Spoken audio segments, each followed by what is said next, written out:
Hello, I'm Catherine. I'm just going to make a few opening remarks before our event today. The Department of English at the University of Winnipeg acknowledges that we live and work on the territories of the Anishinaabe, Cree, Dakota, Dene, Métis, and Oji-Cree nations. The University of Winnipeg sits on Treaty 1 territory, the ancestral and traditional homeland of Anishinaabe peoples. Treaty 1, signed in 1871, took this territory from 7 local Anishinaabe First Nations in order to make the land available for settler ownership and use. We are very grateful for the support of everyone who is making today's poetry event possible. Most especially, we thank Titilope Sonuga for agreeing to come and speak and share her incredible creative talents with us.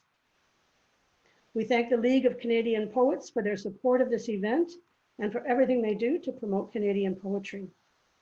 Thanks to the Special Programs Committee, Kate Reddy and Candida Rifkind for organizing all of this, and English Department Chair Brandon Christopher for his support and for tech support today. Thank you, Brandon.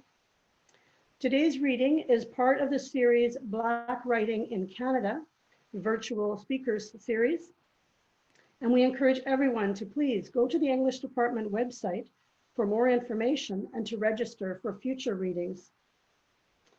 And now I'll turn this over to my colleague, Professor Chigbo Anyaduba, who will introduce our guest speaker. Thank you, Catherine. So the theme of today's event is "This is How We Disappear," which comes from the title of Titilope's recent poetry collection of the same title. I thought that this, thank you, I thought that this title helps to highlight the oppressive conditions that occasion the disappearances of peoples who have been rendered wretched through violent historical processes that racialized people as Black, or sexualize them as Black females. So whether these peoples are found in Africa, in North America, or wherever they might be found in the contemporary world order, the stories for me remain quite complex and multiple, but generally the same. For more than 400 years, the same groups of people have been are subjected to unthinkable suffering and different forms of disappearances. And in our time today, I do not know anymore what better way to confront such unrelenting assault on our humanity than a resort to something as simple as word. The Igbo in Nigeria usually say that the greatest weapon of the weak is word.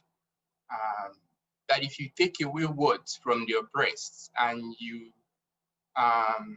deny them the ability to speak, you would have succeeded in disappearing them absolutely. So because with words, they can curse their oppressors, they can speak their suffering. With words, they can resurrect or bury the dead. With words, they can cause the imagination to bend to their wills. With words, we resist oppression. And with words, we live. So today we have a poet whose work, more than anything, teaches us about the transformational power of words. Titilope Sonuga is an award-winning writer and performer whose work has graced stages and pages across the globe. Through her practice, she grasps for moments of tenderness and persistent joy at the intersection of Blackness and womanhood. Excuse me. If you haven't experienced Titilope perform her poems before, I can assure you, based on my own experience of watching her YouTube poetry performances, that you are in for a moment today, because her words and the readings that they command always plow the depths of the mind and the soul for me. Titilope is the author of 3 poetry collections, Down to Earth, which won the 2011 Canadian Authors Association Emerging Writers Award, The second collection is titled Abscess, published in 2014. And the third collection is This Is How We Disappear, published 2019. Titilope has also released 2 spoken word albums, Mother Tongue, which was published or released in 2011, and Swim, released in 2019. Titilope is also the writer of 3 plays, The Six, Naked, which is a one-woman play, and Ada the Country, a musical play.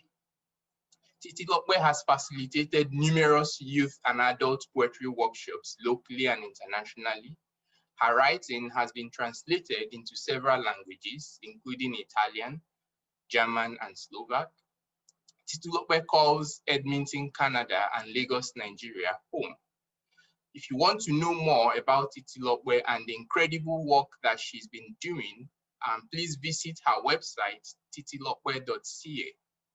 So please join me in welcoming Titilope Sonuga to read first. Thank you so much for having me virtually. And it never, even on a Zoom platform, it never gets old to know that my work resonates in some way with people. And so it is always a pleasure and an honor. Thank you, Chigbo, for this invitation. These are the small moments that make this strange and impossible time that we are living in feel just a little bit more human. So I'm grateful for them. So I'm going to be reading, sharing, performing, sometimes reading some poems from my collection of poetry called This Is How We Disappear. And I wanted to set some context for how this book came about. I was living in Nigeria, in Lagos at the time when the Chibok girls were kidnapped from their school. This was in April of 2014. And I remember watching with a kind of confusion and hysteria at what was taking place, not just by their disappearance, but by the relative inaction that followed, or the slow pace of the reaction. And then the popular hashtag and that global movement of celebrities and political figures holding up signs, and that feeling like a moment that was tangible and that would propel some kind of change. And then the years and the years and the years that followed. So the writing of this collection began in 2014, but the book was not published till 2019. And to be publishing the book then, and even speaking about the book in 2020, and knowing that many of those girls never returned home, and understanding that the ones that did, what does returning look like? What does starting over look like? What does it mean to disappear and reappear? What does it mean to be Black and woman in the world? The collection, the nucleus of the collection is that disappearance, because what that did for me was create a kind of obsession with understanding what that particular disappearance meant globally, and to examine the many ways women and girls, Black women and girls, Indigenous women and girls disappear across the world, physically, psychologically, emotionally, and the ways in which the world is slow to respond or barely notices. So the collection is about little disappearances, big disappearances, the many ways we disappear, but also it is about that persistent joy and the ways in which disappearance too is an act of survival. Disappearance too is a way to re-emerge as something stronger, fiercer, more powerful than before. The collection is a way to reclaim that and to put our bodies back in their sacred place. So I will share some poems now. They are still laughing.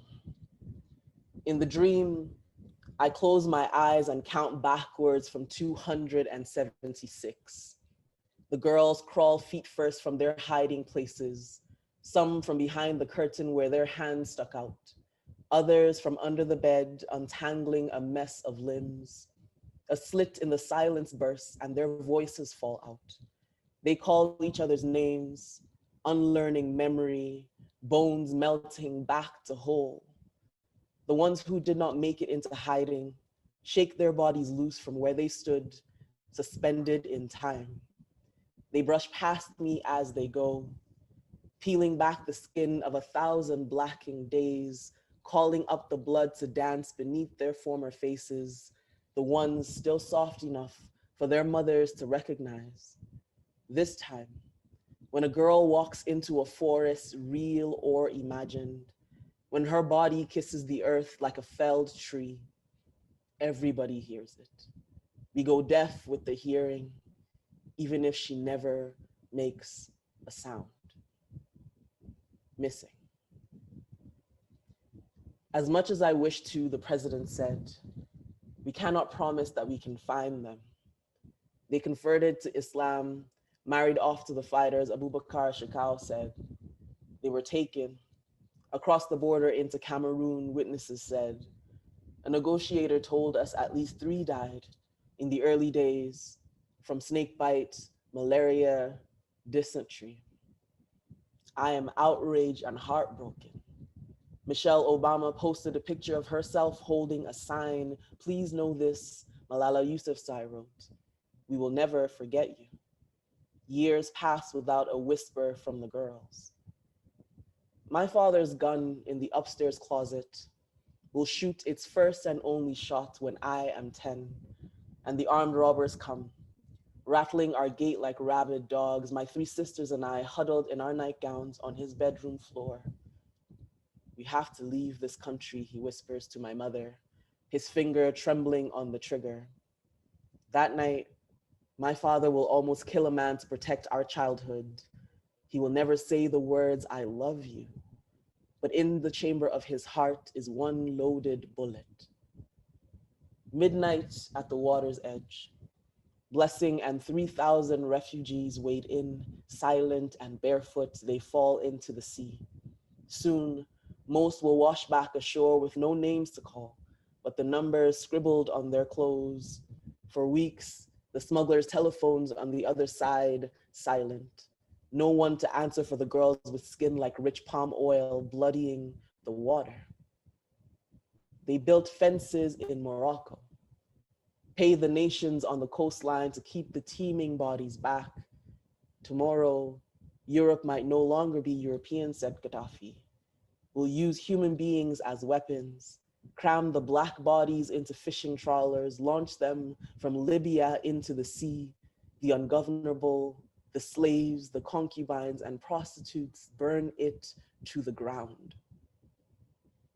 Swift flowing river snakes its way through the heart of Edmonton to lay still in the winter of our arrival. Our hands turn white, the air like shards of glass to our faces. That night, our family shares a pizza in our basement apartment. Then we fall asleep, 3 on the bed, 3 on the floor, our bellies bloated with hope. We tread water for 20 winters between our yesterdays and the tomorrow we were promised. Everything here is borrowed or stolen, the language, the land, my own body far flung. I lose my old English, my tongue twice colonized. All the women I know are running toward or away, and everything I know of disappearance begins with water. The girls, their thirsty mouths open skyward, rainwater muddying the forest floor, the 6-month ocean crossing that pulls the salt from our skin, the dam breaking inside my mother. The first blood sacrifice that pulled me from one world into the next began inside a woman, sliced down the middle so another woman could emerge whole. All I know of magic making and survival, I learned at birth. I want to defend my country. Which one? I mythologize my grandmother. I write stories about warrior women with thunder between their thighs. Then the girls disappear and no one goes looking. I ask my mother the Yoruba word for shame. Do you know they only drank water when it rained? What kind of country does nothing when 200 girls disappear? 1,000 indigenous women stop in their tracks to crane their necks back in unison. Tears flood the highway till even the rivers overflow. The girls had disappeared for 3 weeks before we knew their names. Then we spoke them, 276 in Chibok, but thousands more missing and murdered across the country answered. It is customary to wait 7 days to name a child. Touch her lips with water and palm oil, honey and salt, cola. Give her a taste of the bitter and the sweet, the joy and the pain. Pray for her. A spirit with the resilience of water. All of this just to say, stay.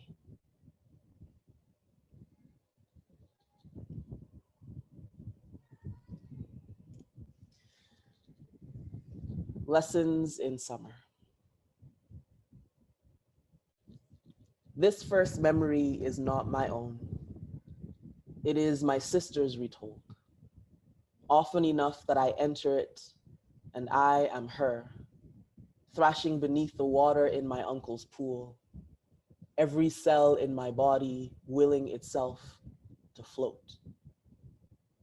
Inside the wide orbs of her eyes, I learn that dying is such a silent thing, and water too has hands that can reach around your neck and turn your own body against you. In the next memory, my father stands over her, a desperate knocking on her chest, his fingers in her mouth, begging her to open, to breathe. And then I am a wild scream in a public pool. The instructor's hands squeeze, then let go. My own 5-year-old body, a flail in the deep end. I crawl out gasping each time, just long enough to catch a breath before the instructor pushes me back again. I learned to swim in a violent summer that breaks my body in. Emerge a girl who knows how a mouth is silenced by water, how her body can be both anchor and life jacket. When I am pushed under again, I teach myself a new trick, repeat it aggressively again and again. My father's hand becomes my own, against my chest, and I beat and beat until the water lets me go. Your daughter's first word is no. Her aunties marvel at her command of the word. They laugh at the boldness of how she cradles it in her chubby cheeks before it falls from her toothless mouth. Only you know the months of meditation on your hands and knees, hours spent worshiping at the altar of your daughter's clueless face, begging her into an understanding. Only you know the soft work of pulling the word gently from her throat, whole and intact, a tiny weapon, the first of many to keep the child alive. This poem is called Trigger Warning. Across the world, Black bodies genuflect on sidewalks to a God that is all brimstone and fire. Their chorus, a hallelujah of bullets, a Red Sea deep enough for Black mothers to swim in. They said he looked like a serial offender. There was too much Africa in his skin. Something about the way he walked screamed rape and pillage. The way he pulled that wallet quick out of his pocket, it might as well have been a bullet. Amadou Diallo, trigger warning. How dare he roar with a laughter so big? Joy he didn't even have to pay for, teeth a row of defiant white, and now his bride is wailing in her wedding dress. Grief is a bitter liquor that will bring you to your knees. 50 shots, no chaser, Sean Bell, trigger warning. To a Black woman, a safe space might as well be a metaphor. So she carries her body like an apology, turned inward from a gaze that is not her lover's. She is accustomed to the rise of the hairs on the back of her neck in response to the scent of danger in the wind. Even in her wounded hour, death could still be waiting on the other side of that door. Knock, knock, who's there? Renisha McBride, trigger warning. They said he walked, said he ran, that it was frightening the way he did exactly as he was told. They said he reached, said he didn't reach, said she moved, said she didn't move, said she talked back, said she wouldn't say a word, said even a Black boy child wasn't child enough to play in the broad light of an afternoon or sit in a car seat with gums still too soft to speak the words for surrender, like, please, officer, don't shoot. They said cell phones kill too. Skittles become daggers, wallets become hand grenades, and did you know Black women fly? Are prone to levitating in prison cells, will slip their necks into nooses they tie with just their teeth. All that Black girl magic defies physics, defies gravity, defies police officers who play God. It turns to rage in the bones, and Black bones liquefy, slip out of handcuffs pop locking. They dare dance through the trigger's warning. They dare move in bodies that charm a bullet out of its chamber to sit between their eyes. Black joy looks too much like God, too much like worship, too much like praise. So give them a chorus, a hallelujah of bullets. Flood the streets with a Red Sea deep enough for their mothers to drown in. This is how you heal the wound. 1, cleanse with salt water. It is the only way to release the poison. 2, you will need a healing balm. More love, more love. Be generous in your application. Let the wound breathe. Do not cover it until it festers and rots. Speak it, then let it go. 4, uncover. Do not ever pick the scab. So this is how we disappear. We fall backwards into our mother's mouths, become them. Become the only stories we have ever been told, stories about women who stay, women who endure, women who offer their bodies into the belly of the beast to protect their children. This is how we go missing. We tumble into a fist, bones beaten to pulp. We crumble beneath the weight of a man with a hole in his chest, and the vacuum takes us to a place where we are never enough, yet we are too much. Our mouths too big, our bodies too whole, too soft, too much like God, wild things to be tamed. So the wolves come, dragging the screeching bodies of little girls from their childhoods. They find us at work, at school, knees bent at the altar or on the dance floor, whether we are a shy whisper or a loud joy, whether we are hips moving free or too small to carry the weight of it. Sometimes they come with a stranger's whisper. Often they come with names that we know well. We call them uncle, call them brother, call them friend, call them on nights when the world feels too big. We ask for a shoulder to lean on, get a fist instead. Claws that peel our bodies open like ripe fruit for the taking, and we try to forget what we cannot forgive. We throw away our names, we shapeshift, we code switch, we learn a whole new language for survival, teach it to our daughters too. But this time, we come back for our bodies, we come back for our voices, we gather the broken, gather the split and scattered, anything that still has a pulse. Even what is only a shadow of itself is still worth loving. Everything that we paid for in our blood, let it come. Let it move with only the skin on its back. We do not look back. We do not turn to salt. This time we are the ocean, come to reclaim everything that belongs to us and swallow anything that refuses to be moved. Ask about us. These women who reinvented joy, who snapped back our broken bones to the rhythm of a survival song, a song about the audacity of living and loving anyway. We become a whole new kind of creature, something fearless and fierce, something bold enough to call down even lightning and dare it to touch us. Thank you. Wow, thank you so much. Wow, I told you guys that if you haven't listened to Titilope recite or perform her poems, it's quite an experience. And these poems are so touching, so moving.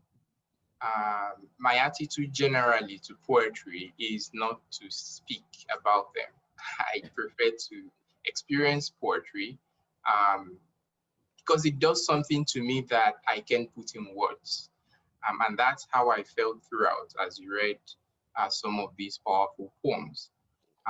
Please, I want to thank many of the students who joined us today. You can use the function down at the bottom of your screen, the Q&A, to post questions or your comments. You can also use the chat to do that.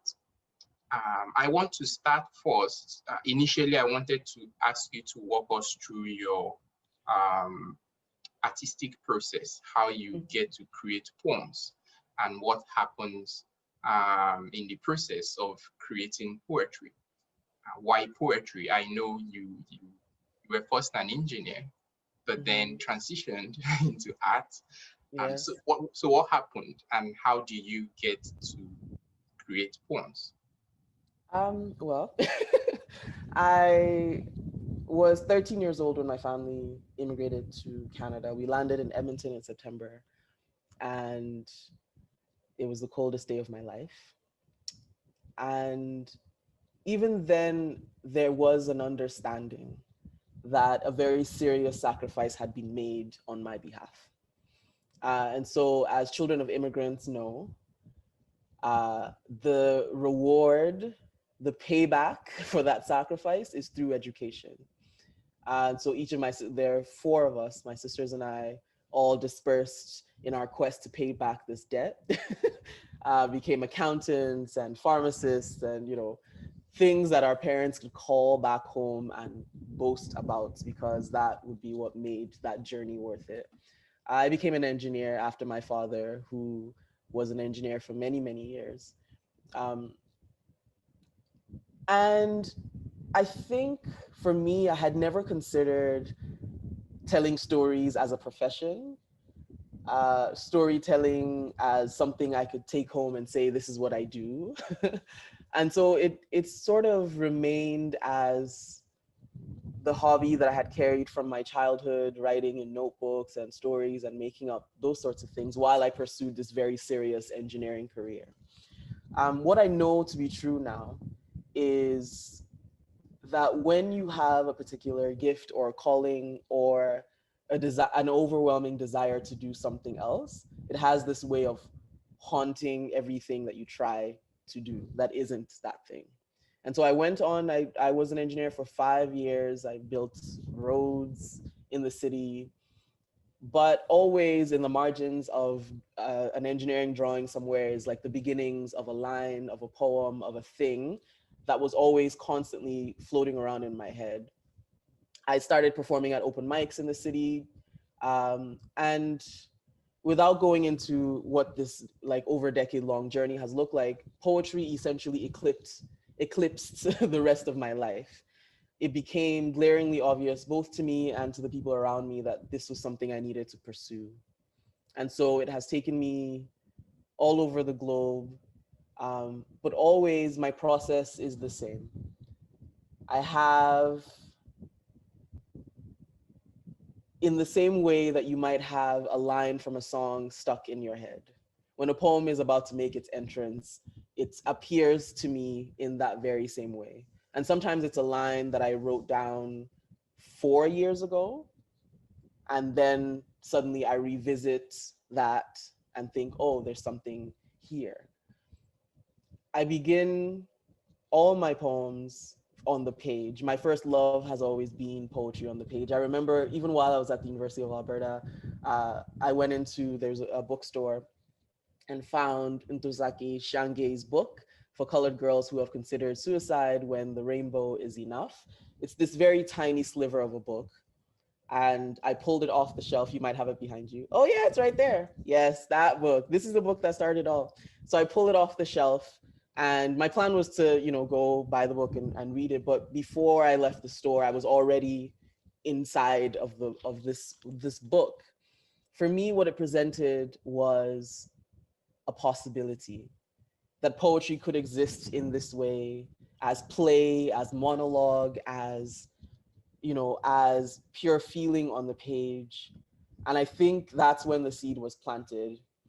And so those are sort of the moments that I look for when I'm trying to create something. I'm immersing myself in books like that. I'm immersing myself in music, in rap and hip hop and R&B, but also in Sade and Asha, and I'm listening to these sorts of things while this poem is sort of floating around in my head. And then ultimately, like all art, you just have to get down into the work of it, right?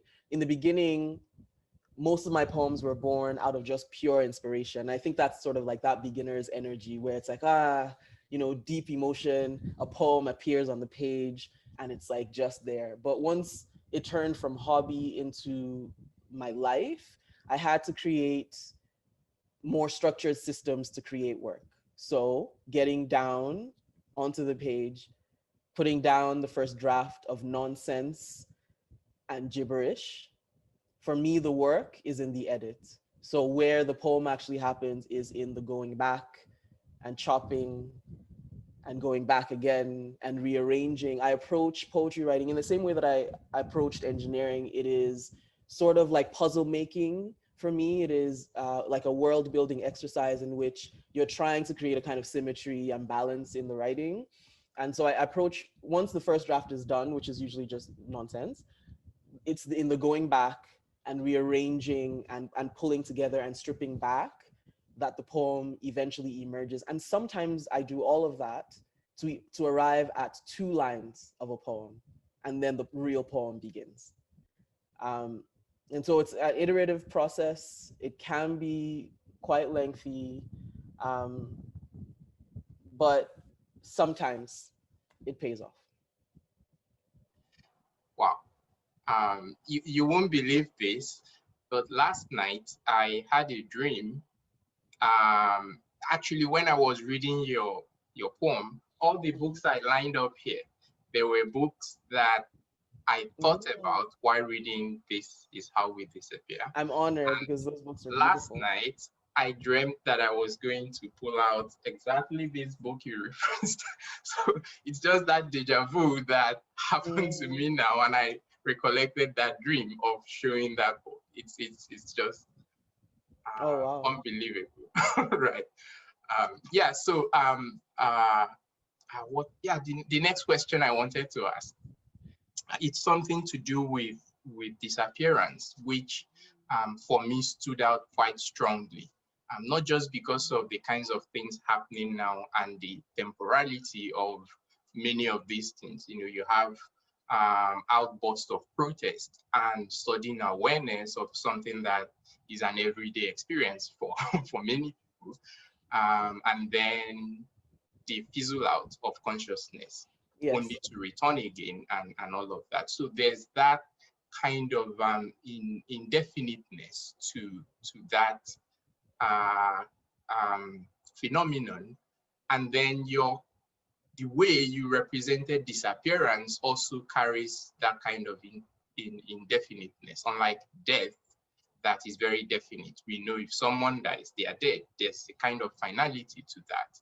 But disappearance suggests something I think there's a particular poem called After She Is Gone.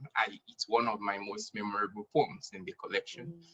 Someone says, I think something like disappearance is like neither living nor dead, right? So that condition of liminality. So could you speak more to your vision of, or visions of disappearance, not just in this work, but more broadly? Yeah, that poem about how a person becomes a ghost to themselves, neither living nor dead. You're absolutely right in that.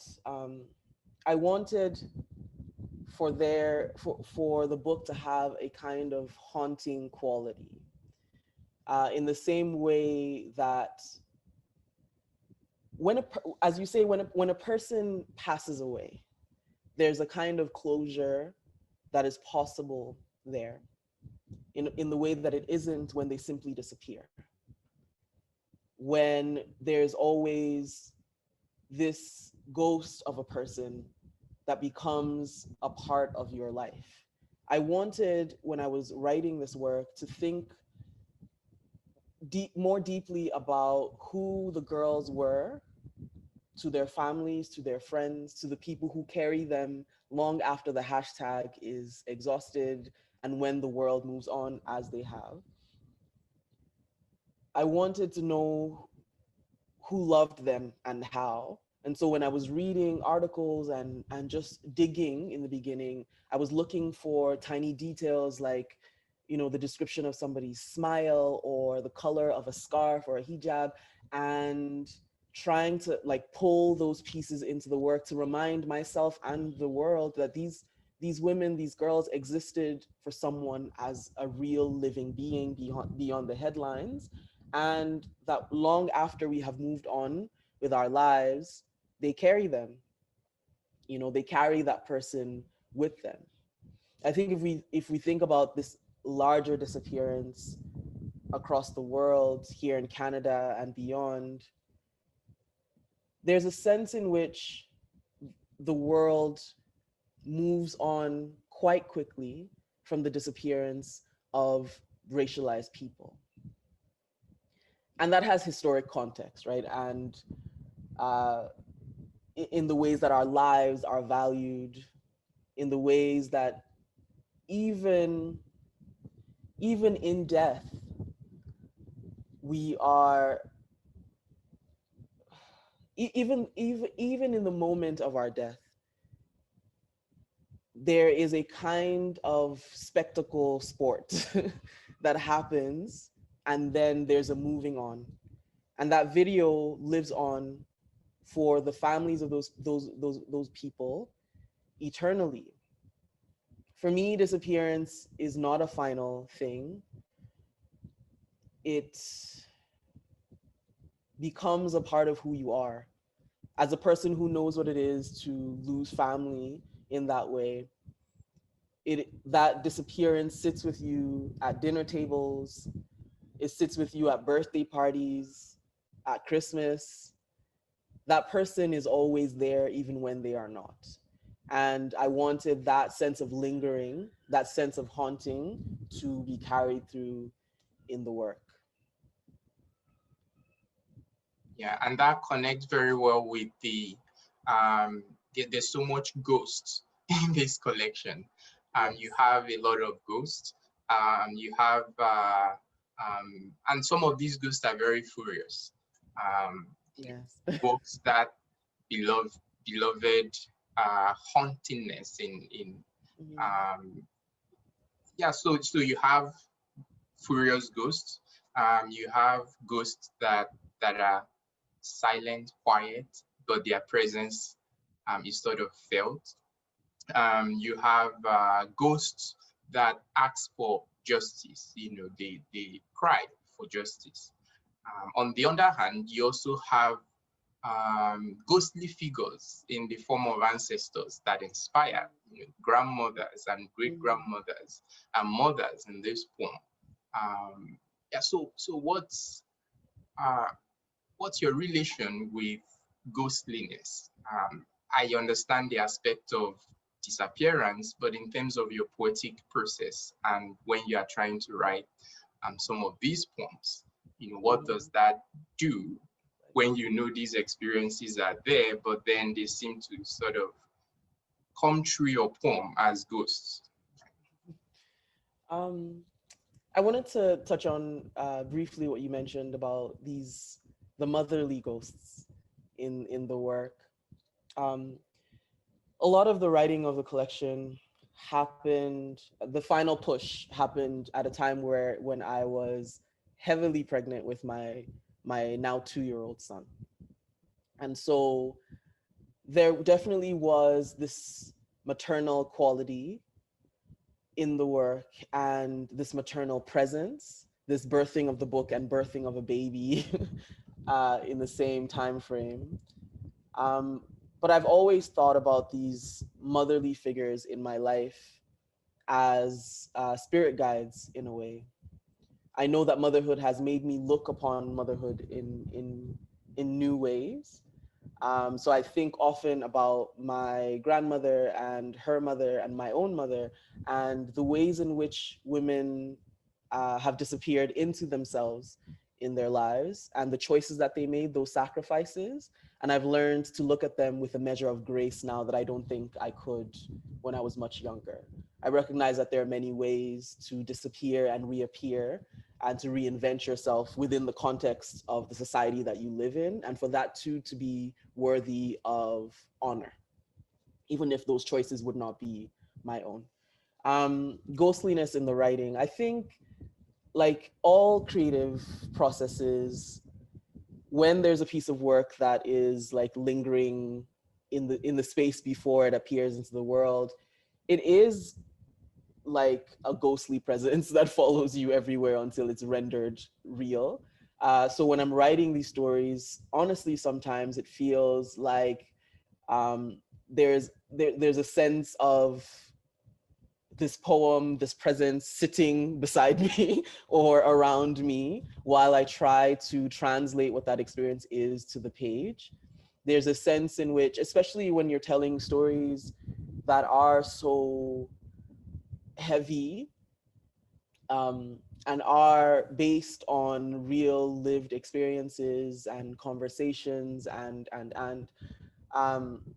there's a sense in which there's a responsibility with that you carry throughout the creative process. And like most writers will say, like, these characters, I don't want to call them characters because they're not really characters, but these people are kind of with you while you try to write. They exist for you in very real ways. And so the challenge of creating the poems is to do that justice. I know when I'm writing, there's this quote about how poems are never finished, simply abandoned. It feels a lot like that, but I do know the point at which I have done my best is when that presence, that feeling, that heaviness, it subsides. It feels like, all right, we've arrived someplace, and now it's time to move into the next poem.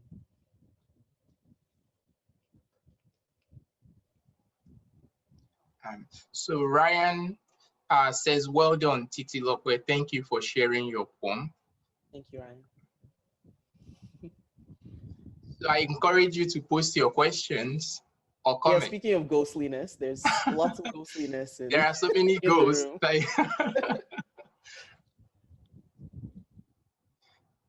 Catherine, okay, there's a question here. It's from Alison. Thank you so much for that incredible reading. I'm interested in this phrase, mother tongue, from your spoken word album, a phrase that always reminds me of M. Nobes Phillips' poem, Discourse on the Logic of Language. Do you see a relation between a mother tongue that grounds someone, teaches, instructs, and connects someone to their culture and family, and this falling back into the mouths of our mothers that you mentioned in your poem?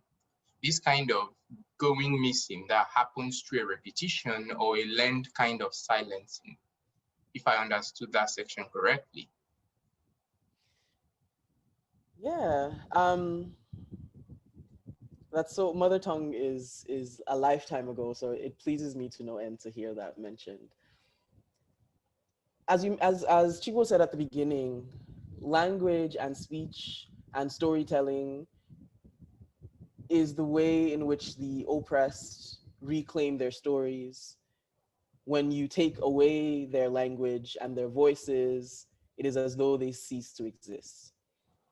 That's something I'm acutely aware of. I know that my relationship to my own mother tongue is two-pronged. On the one end, there is this sense of a passing down, this sense, this sacredness, this way of telling our stories that is unique to that language, that is beautiful and musical and mythical in a way that I can't find anywhere else. I don't write in Yoruba, but Yoruba to me is one of the most beautiful languages. It is steeped with meaning and proverbs. And in many ways, I would say that even in my writing in English, I'm reaching back to that sense of dual meaning, that sense of saying one thing and meaning five things. That to me is like a historical, like an inheritance that I carry. On the other side of that, though, is also the ways in which culture and tradition are silencing agents, the ways in which tradition, and it's never been done that way, we don't talk about that, are tools by which people who have been oppressed are further silenced. I carry those two contradictions in my body at all times. I recognize the beauty of having these generations of women to teach, to train, to give me this gift of language, but also I recognize how a lot of that tradition is the very thing that prevents truth telling. And I believe that truth telling is the pathway to healing. Until you can acknowledge the truth of what has happened, there is no healing to take place. And so I think for many of us who come from these cultures, there's a dance that we do in which we want to hold on to a sense of who we are, where we've come from, who we've been, but we're pushing back against the silencing that happens. And I guess that's why art is a refuge, in that it's already on the page and in the world before I get tackled on it. Yeah. Catherine, do you have questions? Well, the question I was going to ask, because you've really talked about um, you've kind of talked about it already, but I was looking at the poem Ghost, and you loved a ghost so hard it swallowed your heart, and then you kiss it into being. And to me, that seemed to be about writing or creating poetry, whether it's, spoken or written.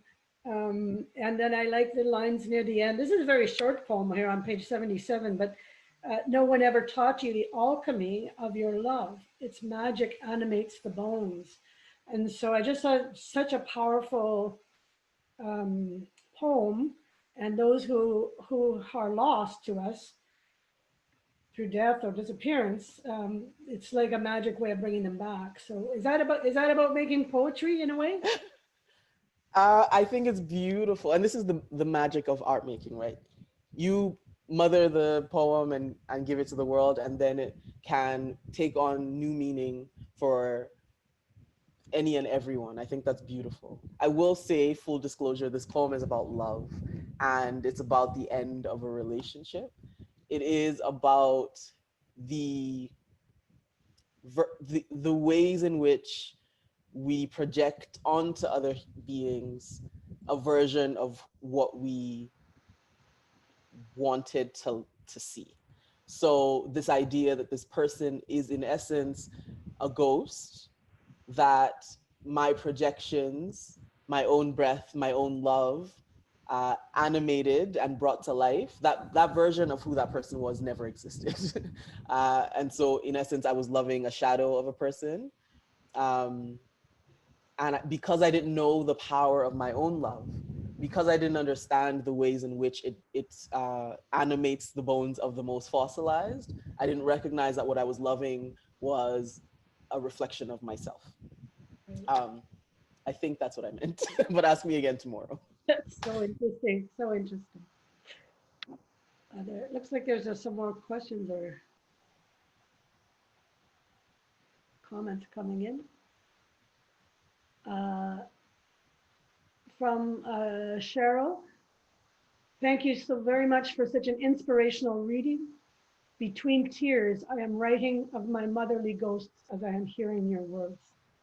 Oh, thank you. And from Jasmine, thank you, Titilope. Your work is amazing. I feel blessed to have been given the opportunity to hear you read them. I found myself tearing up. Your ability to express yourself through words is incredible. And here's a question. Here's one with a question from Michaela. Thanks for sharing the beautiful poems. Just a question. What is the most difficult part of your writing process? And do you write in your first language? I don't write in Yoruba. To be fair to myself, I tried to sneak in some Yoruba in this collection. I speak Yoruba fluently, but for some strange reason, probably steeped in a colonial history, I express myself more deeply in English. What's the most difficult part of my writing process? I think for me, the poem exists as like a pure thing in my mind first. And the challenge is to translate that onto a page in a way that doesn't lose the plot entirely. And then because I also move my work from the page into performance, I'm constantly, it is as though the poem exists in my body first. Then I have to translate that poem onto the page where it exists as a written thing, edit it, return it to its original form, and then I put the poem back into my body again in order to speak it out loud. It feels like a very cyclical process. And part of the challenge is knowing what the poem is versus trying to make it. It's always this thing about that art makers say about how your taste and your abilities are always just like a little bit distant from each other. And so your entire artistic career is spent trying to inch your tastes, your abilities closer to what your taste is. I know what the best of that poem sounds like. I'm trying to catch up my grasp of language with what I know intuitively. I don't know if that makes any sense, but it's like trying to translate your intuition, which is very difficult, and like it's a very difficult thing to do. It's kind of nebulous. It's you know. I think I answered the question. I hope. And there's another question. It's from Julie. I'm loving this reading. Thank you. I am curious on that point of spirit guides and the feeling of a presence subsiding. Often when I am finished a poem or a creative project I have been working on for a while, I feel a sense of loss, almost mourning. I wonder if you feel this emotion sometimes, and if so, how do you think and respond to it? I think always. I was just talking to a friend about this the other day. So in writing poems for the page, in creating a production for the stage, in writing plays and seeing it done, for me, it is always, there's always a crash after that is done. It is an almost, I don't want to call it an anticlimax because you are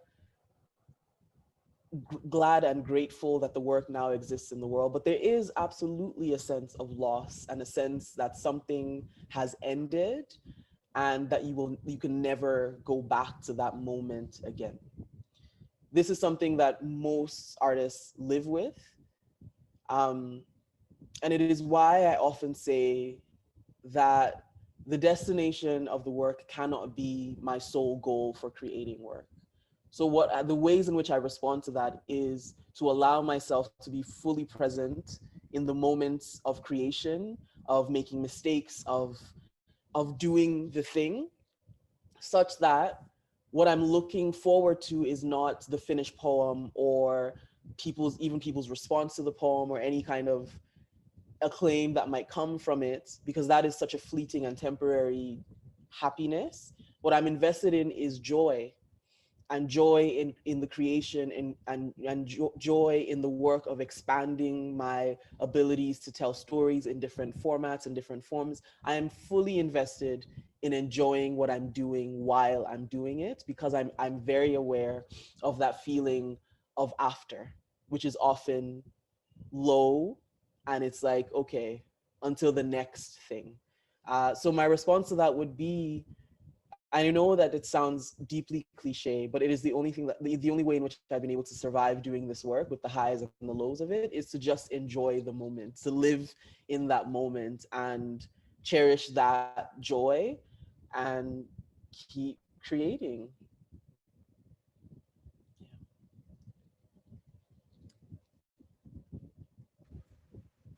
Thank you for that wonderful answer.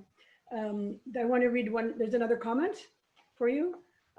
Thank you, Titilope, for your amazing poem. As a young Black girl who loves poetry, you've inspired me to work towards that. And I hope to have works like yours that touch. My heart is full. Thank you. Thank you. Thank you, Mary. There are two more questions. I think this should be the last questions because we're almost out of time. One is from Maggie. Thank you so much for this reading. Do you ever feel that what you intended to convey through a certain poem has not come across in the final product? All the time. That is my permanent state of being. This is the thing I say about how my taste and my abilities are just gonna be like inches away from each other, probably for the rest of my life. And I think it's just something I've made peace with. I do my best, and that has to be enough. And this other one is from Anna. Thank you for sharing with us your beautiful work. Does your background working in engineering ever inform your writing process or your poetry in interesting ways? If I am recalling correctly, you mentioned something about having poetry calling you when working back then. Has the inverse ever occurred? Engineering absolutely does inform my writing process. I mentioned earlier about I have I treat writing like a puzzle making process. I'm not, even when I'm teaching workshops, I always tell people I'm not married to the idea of a poem starting in one place and ending in another. I could finish a poem and then decide to slice it in half and move it up and move it down, always in search of a kind of symmetry and balance, which I think definitely comes from a mathematical background and a desire to make things make sense, which can be good or bad. But I tried to moderate that desire with sort of the sometimes uneven nature of creating art. Sometimes it's okay to just let a poem be messy. But I do know that the way my brain works from an engineering background 100% influences the kind of writing that I do and the kind of writing that I'm drawn to. I mentioned something about poetry calling to me while I was an engineer. I would sit in my truck on construction sites while they were building something and just write poems and imagine this other fantasy life that I was going to have one day. Does engineering call me now as a poet? Not in the same way. I think I'm still and always will be deeply fascinated by how things are built and how things are made. I still, like, my husband will say, like, we'll be driving past somewhere and I'll just be talking about the work I used to do and how I light up when I do that. So there's still a reverence and respect and love that I have for the profession. I think there's some brilliant people out there. But I think that I'm where I'm meant to be. And so there's a piece in that that I didn't have before. Thank you so much, Titilope. There's a comment from Kathleen. Thank you for this extraordinary reading and discussion. I can't describe how much this has meant to me. And I share the sentiment. It's been really remarkable and quite refreshing and redemptive listening to you read. And thank you so much for accepting to do this for us. It was an absolute honor and a pleasure, and I'm just grateful. I look forward to a time when all these names I'm seeing in the list are people that I can see, because that's also, that call and response is such an important part of my work too. So thank you all for being here, and I'm grateful. Thank you, Chigo, for inviting me, and thank you, Catherine and Brandon. This was fantastic. Okay, thank you so much. It's just such interesting, not just the poetry, but also all your talking about your process, which I think is so important to everybody listening. So thank you for that. And shall we wrap up now? Because, okay, I'm just going to, as we close, just to remind everyone of some upcoming events. Marilyn Dumont is going to be reading virtually on Monday, October 19th at 9:30 in the morning. So that will be a great time to hear poetry. And the Black Writing in Canada virtual speakers series will continue. Tessa McWatt on Wednesday, November 18th at 12 noon. Lillian Allen, yes, Wednesday, November 25th at 2:30. And Chimwemwe Undi, our wonderful Winnipeg spoken word poet, Wednesday, December 2nd at 4 p.m.